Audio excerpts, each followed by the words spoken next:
After reviewing something as scary as Bigfoot last time and it being so close to Halloween, I gotta keep up the theme of being spooky.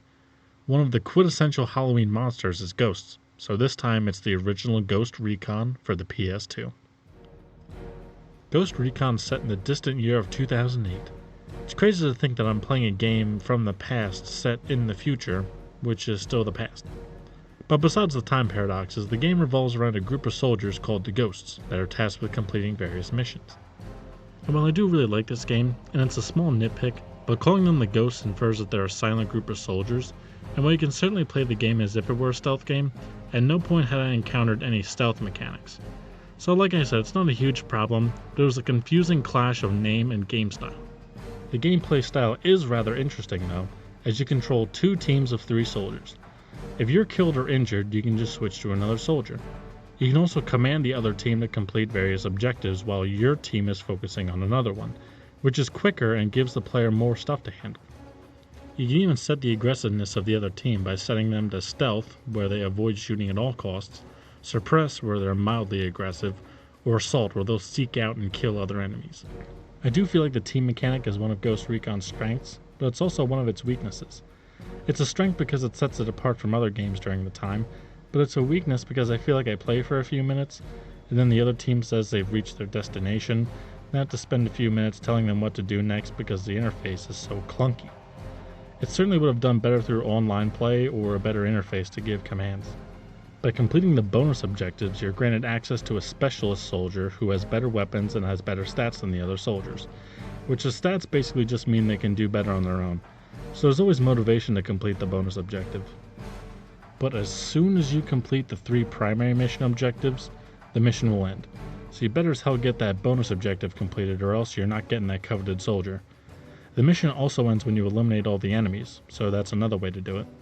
Which isn't the end of the world. You can still level up your own soldiers and make them better in their own right.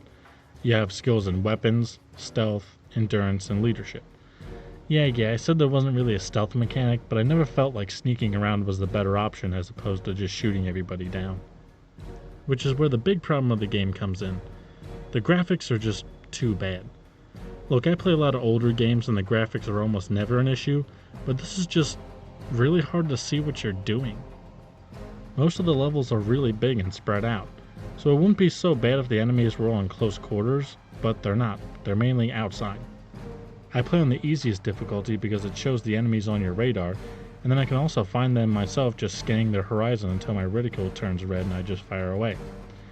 I'm sure some of the newer Ghost Recons don't have this problem, but this one definitely has it. And to make it a bit easier, I use the sniper and I get a little bit more clarity.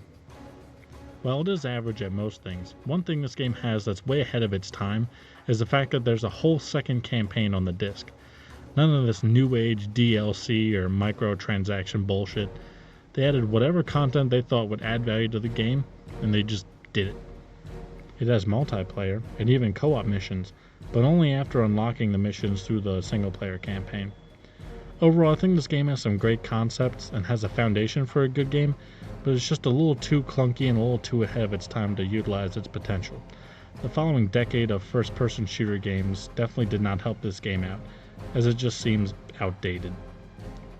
With regards to the list, it bumps off Need for Speed Pro Street on the worst side, because while that game was very mediocre, it had some fun stuff in it.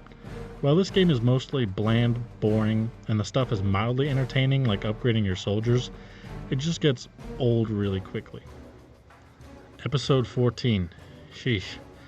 I was wondering if this would be a regular thing. Man, time flies. Well, hope you enjoyed this. Please check out my other reviews if you like this one. Thanks for watching. Hope to see you next time.